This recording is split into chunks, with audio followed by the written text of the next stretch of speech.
I'm Doug Bopst, personal trainer, best-selling author, and entrepreneur, and I'm on a mission to help others become the best version of themselves. So I'd like to welcome you to the Adversity Advantage podcast, where we will help you use obstacles, failures, and setbacks to give you that edge needed for success. I'll be interviewing people from all walks of life on how they overcame trials and turned them into triumphs.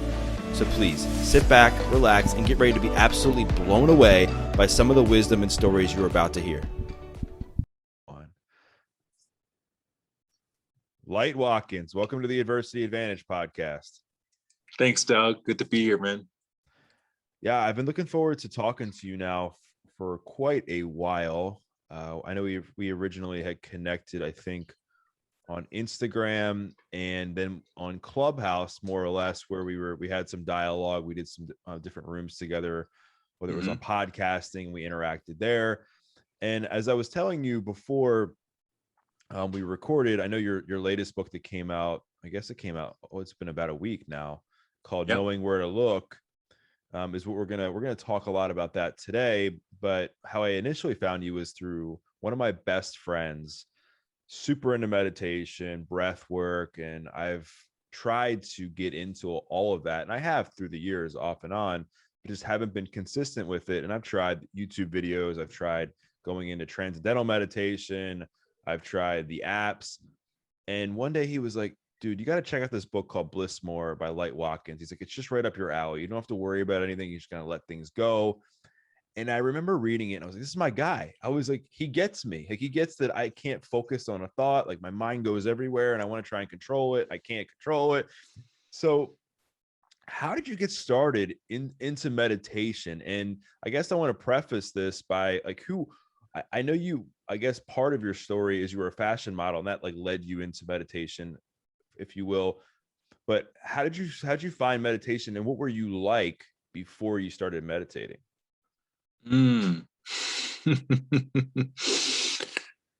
That's a good question. What was I like before? There are a couple of reasons why people start. This is just from my own personal experience of teaching people. A lot of times people will start because they hit some sort of rock bottom moment, or they, have a dark night of the soul. Yeah. And so they're looking for something to bring some more light into their lives. And then other people start because they're curious. They're just curious. They're curiosity seekers, and they like the idea of exploration of these various practices. So I was more in that category. And I make that distinction because I don't consider myself to be a very stressed out person. Even before I started meditating, I was pretty calm. I was pretty fulfilled and happy and all of those things. I've always been very, very curious though. And that's one of the reasons why that's one of the things that drew me to the fashion industry.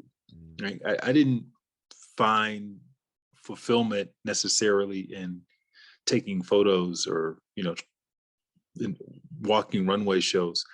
I like the idea of traveling around the world and experimenting and exploring with different cultures. And so that's what really got me into it. And the thing about modeling is you end up having a lot of downtime if you're not like a supermodel. I was never a supermodel, so I had a lot of downtime. And in that downtime, I would go to the gym, I would go to Barnes and Noble, and I would spend hours and hours in Barnes and Noble reading various books. I came across this book called Conversations with God one day, and just kind of thumbing through it, and it spoke to me in the same way that you say my book spoke to you. I felt like Neil Donald Walsh was my guy. Yeah. Because he was, for those who haven't read that book, it's not a religious book. It's a book about a skeptic asking questions to God, and then having this really interesting experience where he felt like he was transcribing the answers and they were coming through him. They weren't coming from him, they were coming through him. And so they talk about pretty much every subject under the sun, all the questions: what happens when you die? Why do such bad things happen to good people? Like all these really practical questions that I think a lot of people have had.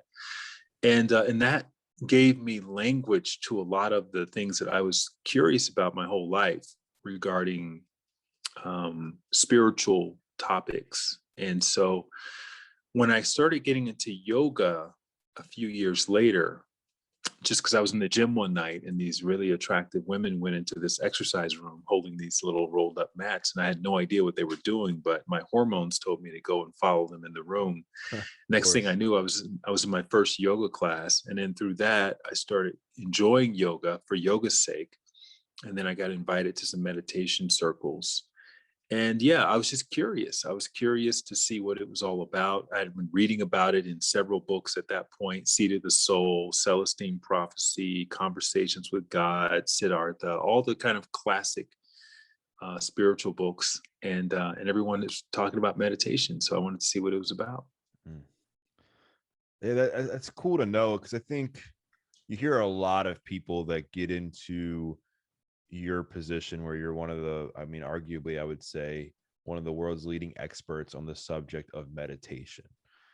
And I think not traditionally, but in many cases, there's this dark night of the soul moment where like somebody was in a super traumatic situation or a painful moment in their life, and something like meditation came along and helped save them. And then Hmm. through that, it inspired them to take on this new path of self-discovery, to not only go deeper within themselves, but to then help other people do that. Right? You hear Hmm. about that a lot with different, especially in the health and fitness industry, because health and fitness is the industry of transformation, right? People are making massive Hmm. transformations throughout throughout people's experiences in their careers or in this industry.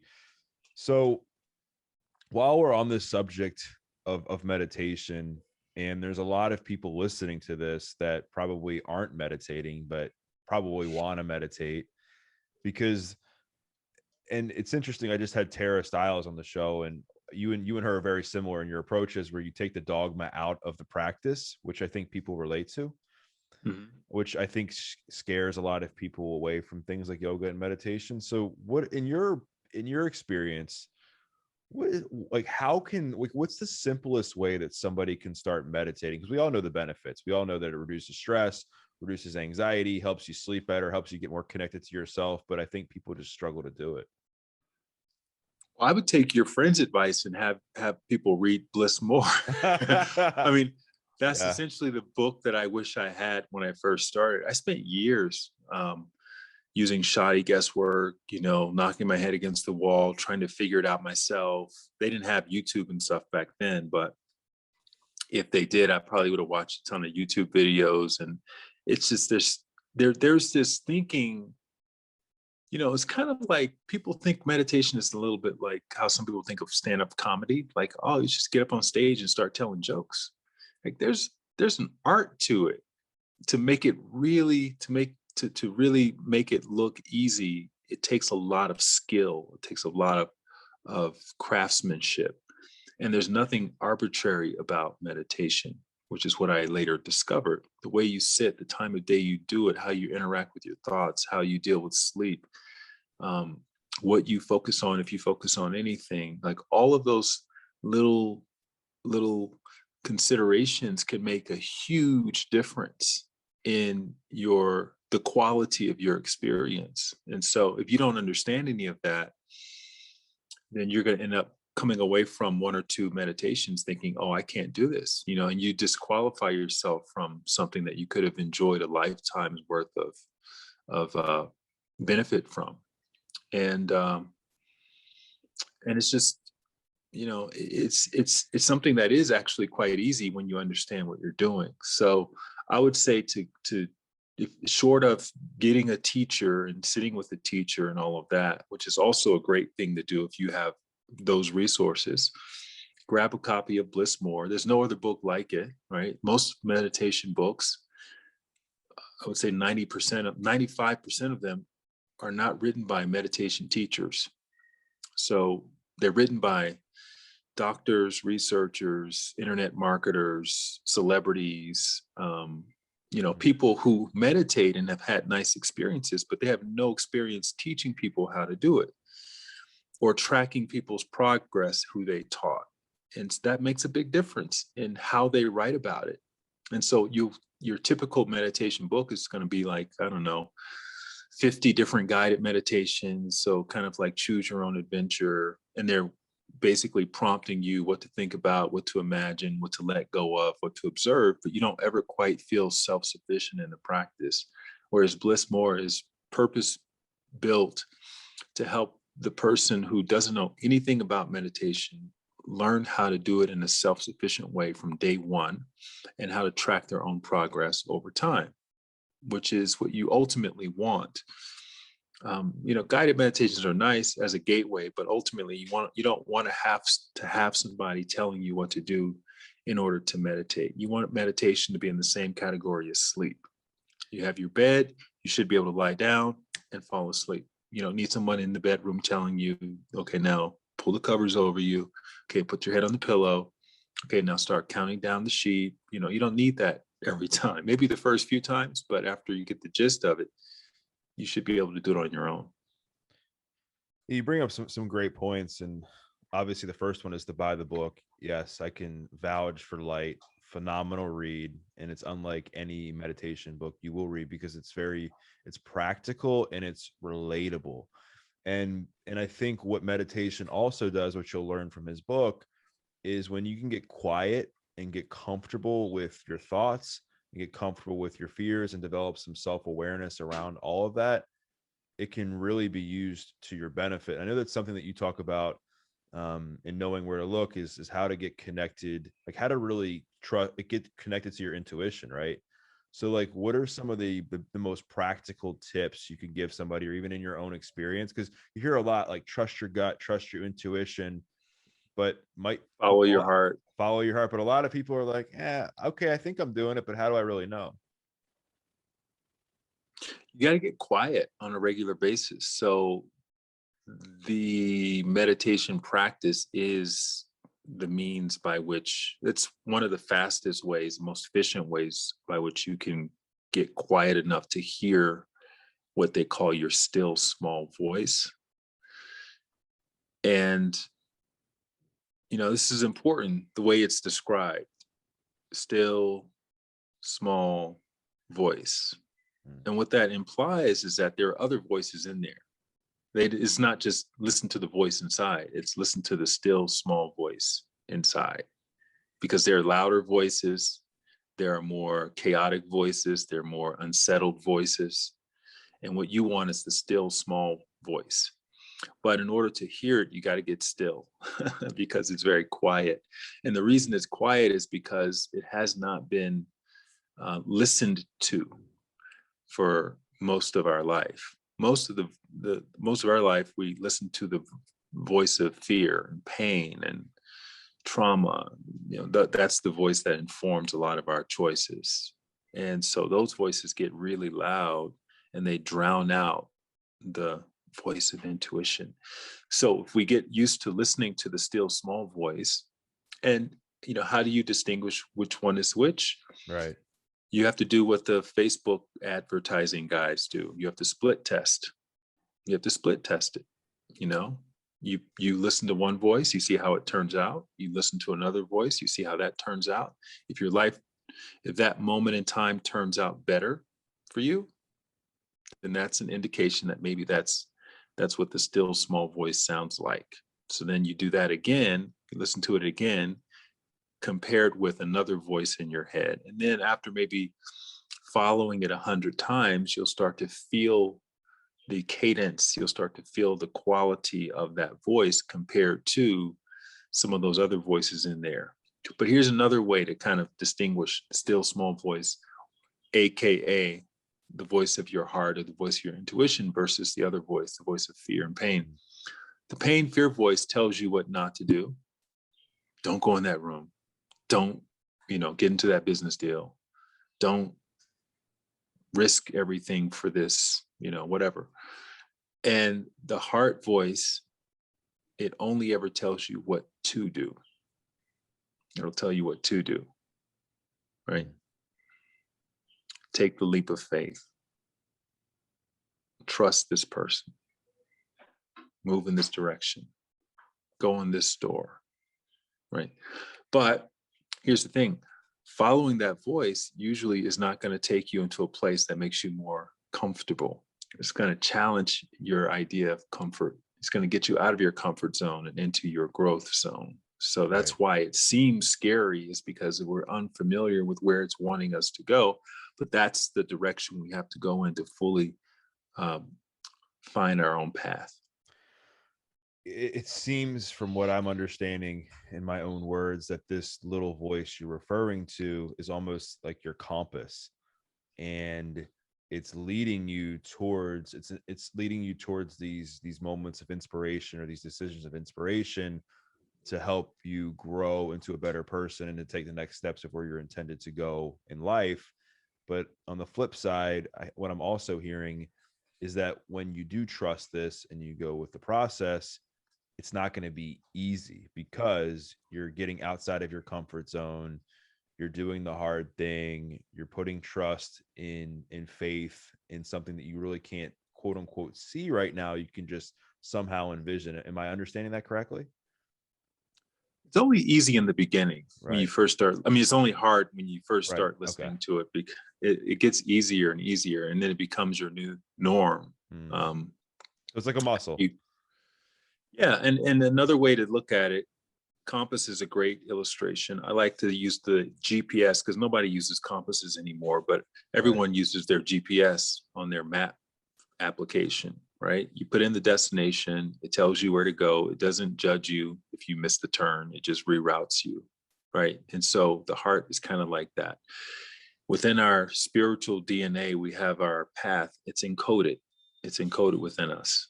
And Mm. so that's the destination. And so the prompts and the nudges and the inclinations we can feel inside, those are sort of like the prompt that's coming from our internal GPS, and it's always guiding us in the direction of our path. And when we can embrace it and listen to it, we find that life tends to be more interesting and adventurous. When we ignore it, we find that life tends to be more dramatic, Right. right? Which is usually something we don't want to be experiencing, but we're kind of in the throes of it. And that's because we didn't listen to the prompt. We didn't listen to the GPS, and we ended up in some crazy area. Now we're trying to figure out how to work our way out of that.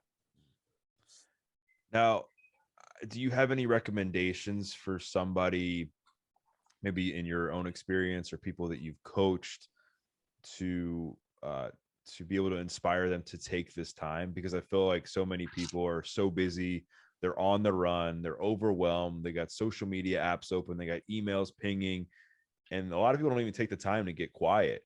So do you recommend setting it as part of their calendar? Do you recommend just doing it when you feel called to? Is there a best practice for that? It's the motivation to start is embedded in the process of life. Yeah. Meaning, if you keep busying yourself, then you will eventually find yourself in one of those rock bottom moments we talked about earlier, in which case the best idea you have will be to start listening to your heart. And that's, you don't need anybody to convince you at that point, right? If you need convincing, then you haven't done enough research in what it's like to not follow your heart, and that's fine. There's no time limit, and we all get in that same. We're all going in the same direction. It's just some of us are taking a more dramatic pathway Yeah. than others of us.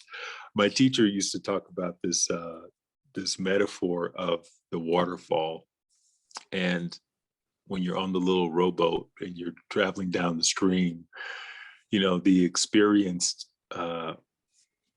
explorer will be able to read the signs that there's a waterfall approaching, and as a result they can navigate the boat over to the shoreline and get out and just kind of take a nice gentle casual hike down and enjoy the spectacle that is the waterfall. Whereas the person who's busying themselves with trying to get there as quickly as possible may not understand that there's a waterfall approaching, and they stay on the boat and they end up going over the waterfall. And they still both people get to the bottom of that thing, but it's way more dramatic to go over it than it is to just enjoy the view by casually making your way down. And so a lot of times, doing your inner work seems like a hassle compared to wanting to be successful as quickly as possible. And I don't have time. And, so you stay on the boat and you ignore all the signs, and you end up having, we both end up getting there. You just end up getting a little bruised up along the way and scared, and, this very dramatic and traumatizing experience. Yeah. And so, yeah, that's the invitation at all times. And it seems like for you, your ability to get quiet and master listening to this small voice in your head has led to things like becoming a nomad, which I want to talk to you about, because I think it kind of ties into all this. I think overwhelm, busy, got stuff all over the place that we might not even need. Just maybe cars are dirty, our rooms are a mess. And then you've really learned to narrow down your life quite small. And I think, when people hear of the term nomad, at least for me, and again, I'm not trying to shame or judge anyone, I always thought of it as somebody who just carries like a suitcase and they just travel around, and that's it, which I don't know if that exists or not. But from your experience, like what's it like being a nomad, and what prompted you to do it? So the nomadic thing is really it's a symptom of my intentional practice of minimalism. I decided in 2018 that I was going to intentionally practice minimalism, and that started with getting rid of all of my stuff in my apartment in Santa Monica, and then getting rid of the apartment. And getting rid of my car and everything that didn't fit into a carry-on bag. And I was already traveling a lot for work. I was traveling in between Los Angeles, New York, and London, and a few other places. And I was hosting these international retreats. So my lifestyle was already kind of geared around. It was already kind of geared around being mobile. So that made it a little bit easier and a little more justifiable. And I just found that when I was on the road, a lot of the times I would not be as present as I wanted to be. And that was because I was thinking about, oh, I need to get someone to move my car, or I need to get someone to water my plants, or so-and-so needs to get in the house to fix this and that. And, you don't realize how much of your headspace is consumed by just maintaining the storage room with your bed in it, which is what our apartments essentially are. They're storage rooms where we accumulate all of our stuff. We pack it all into closets. We rarely look at it. And we spend a significant amount of time maintaining and managing all of our stuff. And I thought, what a cool experiment to see what life is like if you don't have any stuff. Would you be more present? Would you transfer your attention away from the sentimental things in your closet to the sentimental things that are around you in the moment? And how would that look? So I didn't know what was going to happen. Again, I was curious. I was letting curiosity lead the decision to go forward. I never intended for it to be a forever thing. It was always just, let me try it for now. If I don't like it, I'll go back and get an apartment. But it's been 3 years now, just past the 3-year anniversary a week ago. Wow. And I have not missed my stuff for 1 second. It's been fantastic. And I've even scaled down because I realized I had too much stuff in the carry-on bag. So I scaled down to just a backpack now, and I love it. It's inspiring, because I think there's so many people that, I mean, myself included, we can be hoarders at times, where we have clothes that we haven't worn in like 5 years. I mean, I probably have, I don't know how many pairs of athletic shoes just from being a trainer and running and stuff, or go Mm-hmm. on and on. And I'm sure people listening to this are thinking to themselves some things that they have that, like, I've been telling myself I'm going to clean out that room and I'm going to declutter, but I haven't.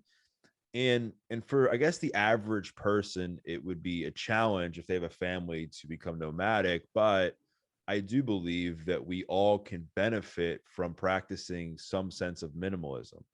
So do you have any tips for the audience, or maybe some things that maybe you talk to your friends about, of some ways that the average person can maybe add some of the practices of the practices of minimalism into their daily life, like things they can get rid of that they might not think they have too much of? It's interesting because that's what my next book is going to be about. is the spiritual principles of minimalism. And it's not about giving up your apartment and stuff. It's just like you said, like taking some of the principles, cherry picking what you want to experiment with, and seeing how it affects you or how it improves your life, if at all, right? Because Right. everything needs to be split tests and experimented with. So yeah, man, I would just say, like you said, if there's something in your closet that you haven't worn in 5 years, then challenge the assumption that you still need to have that in your closet, and just start there. Start in your closet and just go through and take a little inventory of those things, and see if you can go without them, or see how much you can go without them. And or one principle that the two guys that call themselves the minimalists, Yep. they have a book called Minimalism. So one thing that they say that I really enjoy, and I had to adopt it just from practical reasons because I just don't have space. But if you acquire something new, get rid of something old. And that kind of keeps the accumulation at bay. So I think that's a good practical way to start practicing minimalism. And I think from a spiritual level, and again, I don't want to talk too much about this because I don't want to spoil your next book. I believe it automatically helps us practice this sense of gratitude, where we're being grateful for what we have in our life instead of what we don't have, because there's a lot of people that would be extremely happy with some of the stuff that we have that we aren't happy with because we don't have enough of it or whatever. So I think it would really help people be able to make this shift to know that, maybe their life isn't as bad as they might think it is. Like maybe they do have more than they think they do, because especially now when we've seen, and I hate to keep bringing up the pandemic, but during the pandemic, like it was funny. Like for the first few months, I was like, I'll talk about it on the show, and then hopefully it'll go away. And here we are. We're still, I mean, obviously in the thick of it, a little bit. And so I think I still want to bring this up because there's a lot of people that have focused on what they've lost during COVID. And not that there hasn't been a lot that's been lost. I mean, sure there has, and it's very unfortunate. But what are some things that you've taken for granted? Maybe it was that your health you took for granted. Maybe it was your ability to see family or to go certain places. And if you can just lean in on that and be grateful for the things that you either do have in your life, or look back and say, I can't wait to be able to experience these things again, and that makes me more grateful because I don't have those things that I once had, then you can start to change your mindset into a state of gratitude, and that'll become like a new normal. Like you said, like paying attention to that small voice in your head initially became a challenge, but after you did it more and more, it became easier. Is this making sense? Yeah, man, I think you hit the nail right on the head there. I mean, gratitude is such a key practice in all areas, from meditation to minimalism to increasing your baseline level of happiness. You can't really go wrong. You can never go wrong with gratitude. And I tell people who don't have a daily meditation practice, I say the next best thing is to have a daily gratitude practice. Because what's great about meditation is I consider it to be a key habit, meaning if you meditate every day, it's easier to feel grateful. Right. But I would say gratitude is just underneath meditation when it comes to key habits. If you're grateful every day, it makes it easier to be happy, to eat better, to take better care of your body, to be more compassionate with other people, all those things. And so what's your Whereas, what's your personal gratitude practice like, or what do you tell people just to write down one thing? Do you have them like write a paragraph about what it is they're grateful for? Or do you, like, how does that work within your teachings?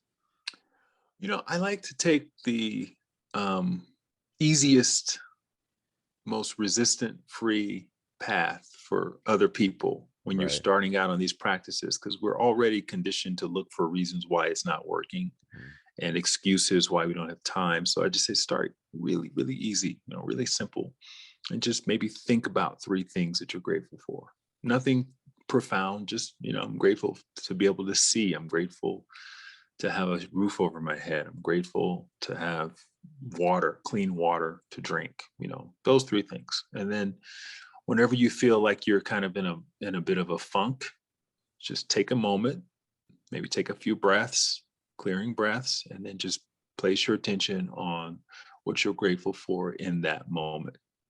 And then once you have that going, then maybe you graduate to writing things down.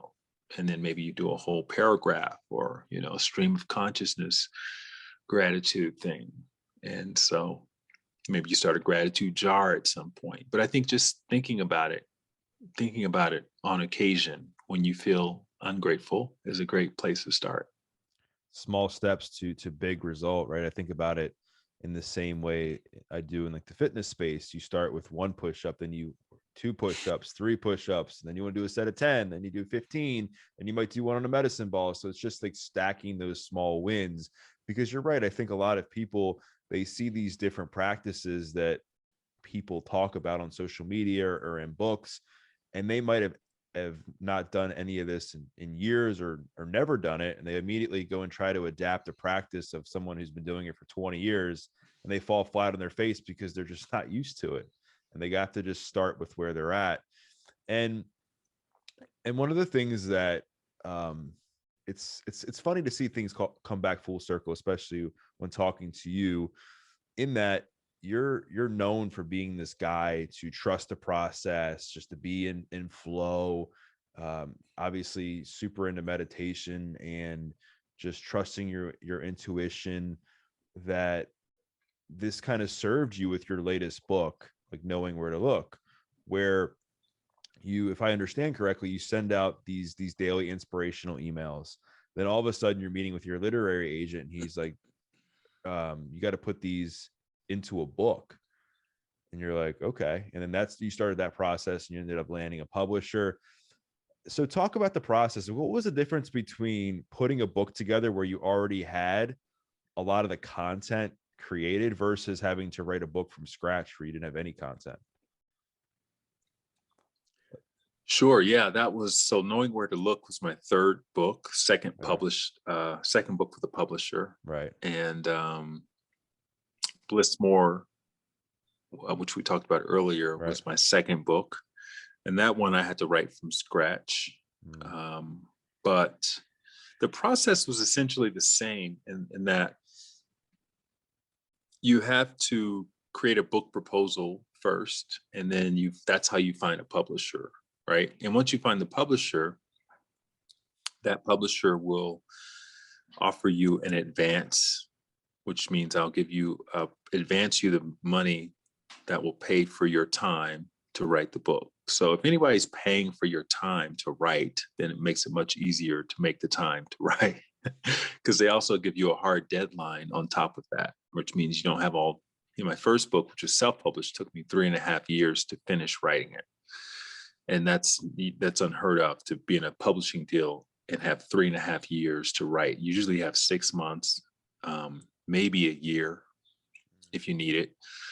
And so I had incentive to write. And if you have an incentive to write, and you're writing from your personal experience, which I was with Knowing Where to Look, it's mostly personal stories. Right. So, it's kind of like, on one hand, it was easier, but on the other hand, it still took time to curate and to go back and edit and refine and put it all together. And plus, Knowing Where to Look is an illustrated book, which I'd never done before. And that took 10,000 hours of going back and forth with the art director and illustrator to convey my concepts and to get them to understand them and replicate them visually, and then going back in and editing those. And that's something that I added an extra layer of complexity to knowing where to look.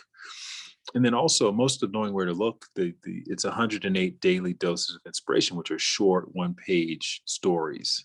And contrary to popular opinion, it's harder to write a short story than it is to just blab on about whatever is on your mind. So it's much easier to write a 60,000 word book than it is to write a 30,000 word book, which is what Knowing Where to Look is, compared to Bliss More. So they both kind of have their challenges. And I was fortunate to have a really supportive editorial team at what the publisher Sounds True. And so they made the process as easy as possible for me, and allowed me to have full creative control over the process. And that was just, I was in heaven. Yeah, I was curious because, I've written a few books myself, and there was very similarly, I'm butchering that word, but I had written a bunch of like text messages or emails to somebody I was trying to help inspire along their journey. And the same person was like, you got to put this into a book. And I had just written my first book, and I was like, I'm not writing another book. And looking back and what you just said, you're right. It was a bit more challenging because it wasn't like I just put these emails or these texts into just a book and just called it quits. I was like, all right, there has to be more than this. There has to be like some action steps somebody can take after each story, or some feedback, or I got to figure out like, where does this all fit into the context of a book? Like, I can't just say, oh, here's my inspirational emails, go ahead and read it. And I self-published. I didn't go to a publisher. So that all kind of makes sense to me, just the way you explain that. But I just was trying to get your feedback on somebody. You've written, 3 books. I think first one was Inner Gym, then you wrote Bliss More, and then this is Knowing Where to Look, if I'm right. Of the difference between like, writing a book, and just knowing that you were in the process of doing that versus having a lot of the content already created, and then going back and saying, okay, I'm going to try to figure out how to put this into a piece of art. So with that being said, the book's been out now for a week, and a lot of people have read it. You've talked to a lot of people about it. Has there, out of all these inspirational stories or essays, notes that you've shared, has there been like one or two that people have come back to you and said, man, like this really hit home, this was really inspirational, this moved me? Have you gotten any of that? Man, okay, so these are, as you mentioned, I've been sending these out for 5 years. So that means I've written thousands of them, and this is just 108. So these are literally the greatest hits. And so I've gotten people across the spectrum, citing multiple ones, saying that, oh, wow, this one really spoke to me. And that's the idea, is that it can speak to a lot of people going through a lot of things in a lot of different areas of life: relationships, commitments, finding happiness, being fulfilled, depression, suicide, wanting to kill yourself, like everything from that to wanting to be in love, And so, yeah, no, I don't, there hasn't been like one specific or two specific ones, but I've gotten a cross section of ones. And I think that's what I'm most pleased about, is that it's speaking to so many people. So many of the doses are speaking to so many people on so many levels. And that's awesome. A lot of people really like the opening story, which is about me going nomadic and taking a big leap of faith, traveling to Paris with no plans and having everything work out within a couple of hours, having a place to stay, having a group of friends, having a job, and all of that. And in fact, my editor, the woman who I worked the closest with on the book, while she was editing the manuscript, in that part specifically, she ended up going nomadic herself. It inspired her. And I thought, okay, that's a good sign. Yeah. That this stuff is really powerful. Yeah, I think it really hits home, especially in your position when you're in the business, if you will, of trying to change lives from within. like from your meditation practice and from your writing and through your content, to where you're having somebody read these books or read these stories within the book, or even your journey, your nomadic journey. And then that's having them transform from the inside out, all like without having to listen to you kind of coach them on meditation or directly with the story. It's more just indirectly, like what you were saying with your editor, which I think is really cool. Mm. So I guess what I want to dive into next is one of the reasons that people, I think, meditate or journal or write is to get more creative. But I feel like people don't know where to go when they've lost their creative spirit. And I don't mean just in a sense of somebody who's a writer or somebody who's an artist or somebody who's a singer. I mean, just people have lost themselves completely. They've lost their sense of purpose. They've lost their sense of self. They don't know who they are anywhere. They don't know who they are anymore. So, like, what advice do you have for someone who's just stuck in their life and they've just lost their mojo? They've lost their juice. How do they get their swagger back? I think being grateful and, and being of service and meditating. That's a trifecta. Being grateful, being of service, and meditating. If you do those things, if you even just do one of those things, but if you can do all two or three of those things, you'll generate the whatever you're looking for. You know, Maya Angelou has a quote. She says, "You can never lose creativity because being creative generates creativity." And so if you're in a funk because you don't feel creative, or you don't feel like enough people are supporting you, support people. You know, you go out there and support people, then you'll start to find that more people will support you. And if you want to be in love, be loving towards people, right? Hook people up, become a matchmaker, and you'll Yeah. find that that reciprocity will come back and bless you. So I would say those are the keys. And again, it's not like the obvious thing, because it requires us putting ourselves out there. But that's kind of the through line between all of these, this idea of following your heart is you can't get around putting yourself out there and taking leaps of faith. If you're not willing to do that, you're going to keep yourself stuck a lot longer. Mm. It's so true, because I think we're all looking for like a shortcut to success, because we're in this instant gratification mode as humans because of everything that's around us, that we're always looking for that quick answer.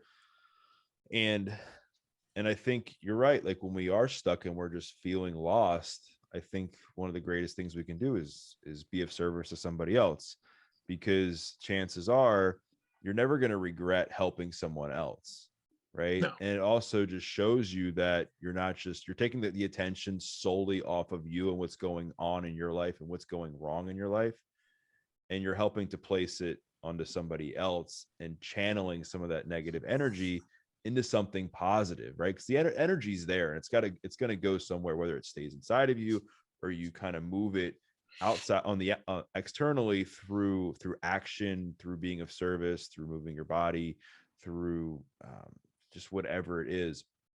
And I know a lot of your teachings, a lot of the lessons, even in the book, are really helping people to focus on going internal and not focusing on the external, like shifting the narrative, changing their perspective. And I think what happens, though, especially, this podcast, we focus a lot on adversity, is when adversity hits or when tough times hit, we're just wired, it seems like, to go into survival mode and focus on the external, like what's going on around me. Like, oh my gosh, like I'm struggling financially, or I'm losing followers on social media, or my relationships over here aren't going well, or this is blowing up here. So how like, in your experience, and you just seem like very even keel, very calm, like a low stress guy, but even for yourself, when you're experiencing distress and you're just in a state where you're just struggling and you're focusing on the external and what's going on around you, what are some steps you take for yourself to really get quiet and go within, and then use that experience to move you forward in your life so you don't stay in that same spot? I think nature is very helpful in this regard, and so just putting myself in your listener's shoes, if I knowing what I know and having had my experiences with all the inner work and stuff, if I'm in that funky place and it's hard to get myself out, going out into nature, going to the beach if there's a beach near you, going to some large body of water if that's near you, going to a park, walking along a tree-lined path, right? If none of that is available, take a shower, take a bath, sit in water. It's really hard to be in a funk when you're in nature in that way. And it's kind of it's a natural way of sort of soothing our soul and reminding us of our inherent connection with all things when we're out in nature. Even just having plants in your house, going to get flowers, having flowers around your house can be a mood booster. And that way you don't have to, you don't have to know how to meditate. You don't have to necessarily practice gratitude. You just got to put yourself around natural things and allow that to kind of work on you and positively uplift your spirits as a means of just getting more present. And then through that, some of those solutions, some of the opportunities, some of the answers that you're looking for may come through you a lot easier than if you're just kind of in your house, in your storage room, in the dark, stewing in your problems. Oh, you're right. I think nature, like when you're in nature, you can really, I believe, whether you hear God's voice, you can embrace spirituality, you can really get connected you can connect the outside world to the inner world and really get quiet in your mind. Because especially if you go there and there's no cell phone service, you just go in the woods, you go on a trail, and you can just be at peace. You hear the birds chirping, you hear maybe, like where I live, you might hear a deer like roaming around. There's grass, there's different trees, and you're just like, wow, I can't believe that I'm walking through this right now. And you just look, and it's just your faith is enlightened when you're in places like that, at least in my experience. Mm-hmm. Mm-hmm. Yeah. And so staying on this topic of faith and of really grappling with hard situations, I know that what really hurts people and forces them to make bad decisions in their life or holds them back from making the right decision is fear. And I think a lot of people, they equate fear to something bad, that they shouldn't be scared, when in reality, like if you're scared, as long as you're not doing anything life threatening, it means that you're doing something that's challenging you, 9 times out of 10. Like it's scary to go ask a girl out for the first time. It's challenging to run that first mile. It's fearful to meditate. So what are some things that you do when you're constantly chasing after your dreams? You're constantly pushing yourself. You're writing books, you're creating courses, you've got a podcast. What are some things that you do to harness your fears and use them to your advantage? I think exercise. I think exercise is a good way to go with that, because what exercise is doing, it's simulating the process of facing your fear, right? Like you look at bench press and you see those 2 plates on either side, and you think to yourself, there's no way I can do it, but I'm going to certainly try. And the way I think our approach, our attitude in the gym is that failure is actually a good thing. Yeah. If you arrive at a point of failure, if you get to the point where you cannot do it, no one makes you feel bad for trying. In fact, they make you feel great for at least trying, but you're not off the hook either. If you can't lift the 2 plates on either side, you have to take one of those plates off and put on a lighter plate, right? And then you find a healthy challenge. And within that healthy challenge is where you build your strength. So every exercise, you hopefully get to a point of failure which again is celebrated in that environment. And then psychologically, that trains you to see failure as a good thing and not a bad thing because you put yourself out there. And then ultimately, you can transfer that to whatever else is happening out in life. And, I've been working out for 20 something years now. And I've never really thought about it till you asked me the question. But I think that's one of the key components to having that attitude outside of the gym is you know that there's a process, you know that results are incremental, and you know that there's no graduation point from the challenge. You just, if you can master one push-up, as you said, then maybe 10 push-ups is going to be challenging for you. Once you master that, maybe 20 push-ups. Once you master that, you put extra weight on your back and you do a push-up. And you want to keep challenging yourself. You want to keep finding ways to challenge yourself, because that's the way you grow.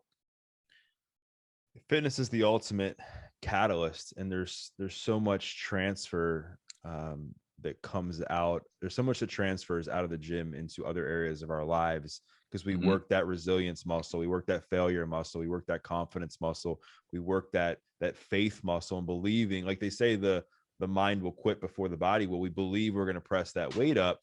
And the way I like to think of it is, in order for a muscle to grow, like, let's just use your biceps. Like, in order for to get a bigger bicep, you literally have to train your biceps to failure for them to get bigger.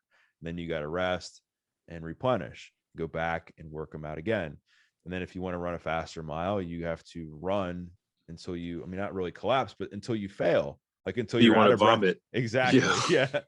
And then you rest, you replenish, and you go back at it. And that's life, man. Like, that's just what happens. You go and say, like, we'll use the analogy of asking a girl out. Let's just say that you're in a grocery store and you see a girl you're attracted to and you like her energy, and you go up and you're scared because this is something you might not be used to doing. And then you ask her out, and maybe she says no. And then what happens?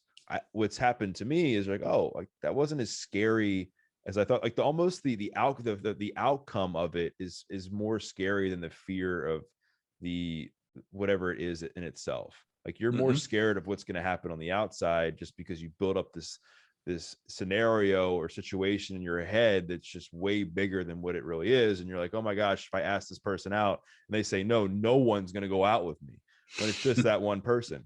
But what it does for the positive is, you're like, wow, like, that wasn't so bad. Like, I'm going to try that again now. And you have faith in yourself to be able to take that chance. That's life. That's anything. And Yeah. and I'm glad you brought up the fitness analogy, because that's something that I like to use just as a trainer a lot, because it's true. Like, I think you have to challenge yourself in life, and the gym is a great place to start. Yeah, and it makes you feel better too. Like, no one leaves a tough workout, even if you failed multiple times, thinking, oh, I wish I hadn't done that. Like, it's the opposite. You're like, oh, I'm so glad I pushed myself in that way. And that's how it feels in life when you push yourself. Even though you may not get the number, or you may not, get the big win, you just feel great about the effort.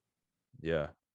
No, you're right. And I think there's no better feeling than when you get done a workout that was once challenging before, that you're able to do today, and you're like, wow, I can't believe how far I've come. I can't believe I was able to do that set of 3 push-ups, or run that mile, or keep up with this group, or do that pose, or whatever it is. That then you get out and you feel like $1 million. Like, you feel so great. And then what are you going to do? You're going to say, what's next? Oh, I was able to tackle that goal. I'm going to set another goal, and I'm going to try to achieve that. Well, what's next? I'm going to try to maybe write that book I've been wanting to do. And then you start stacking these what's next. And then you look back 5 years later and you're like, how did I get here? And it all started with that, just one challenge that you gave yourself, that one fear you tackled, that you overcame, that led in to so many other areas of your life. So, like, as we kind of wrap up our conversation, like what's one thing that you've had to do, that you've had to get quiet about, and that you've discovered within yourself over the last few months, that you've had to do some work on, that has either led you to where you are now, or something that you're continuing to work on to improve who you are as a person? Um, that's a big question. We got to finish off with a bang. So I figured. I'm kind of always challenging myself in various ways. A couple of my most recent experiments were I cycled off of like sugar and caffeine, and I've been practicing intermittent fasting, and I've been practicing exercising on my own in my apartment instead of going to the gym. Recently, I've been doing 10,000 steps a day. Like all these little things are challenging, and they put me in uncomfortable places. And so the idea is it's not really about the single thing. It's about being comfortable with discomfort. And if you can cultivate that, then you can be almost anywhere, and you can adapt to whatever changes are occurring around you. So I would say that's where I am with it right now. And I imagine for people like yourself who are just continuing to work on yourself and get better and embrace this journey, and are so used to going within and getting deep, and when problems arise, just knowing where to go, that even some of the simplest things to other people, like when they're like, hey, what's your challenge? And it's just maybe something you're working on right now that you've changed, or that you've had to pivot and gotten uncomfortable doing. Because I think working out in an apartment versus working out in a gym can be a bit of a challenge. Some people listening to this might be like, how is that a challenge? Well, for me, I'm like, oh my gosh, am I going to be able to get the same in workout? Or my muscles going to shrink because I'm not lifting weights? Like, am I going to get sick of just in working out in this small space? Am I going to be as motivated because there's not people around me? We go on and on with these questions that like go through our minds, that to that person is a challenge. But I think like anything else, and what we've talked about a fair amount throughout this conversation, is just doing things to challenge yourself and stepping into the unknown and being different, and not being afraid to pivot when you're feeling called to, and again, just following your heart. And I think that at the end of the day is a good way for us to close our conversation. So Light, like I just feel more relaxed when I talk to you. Like I just do. There's something soothing about your energy, about your voice and your demeanor, that, this has been a great conversation. I've been looking forward to this for a while.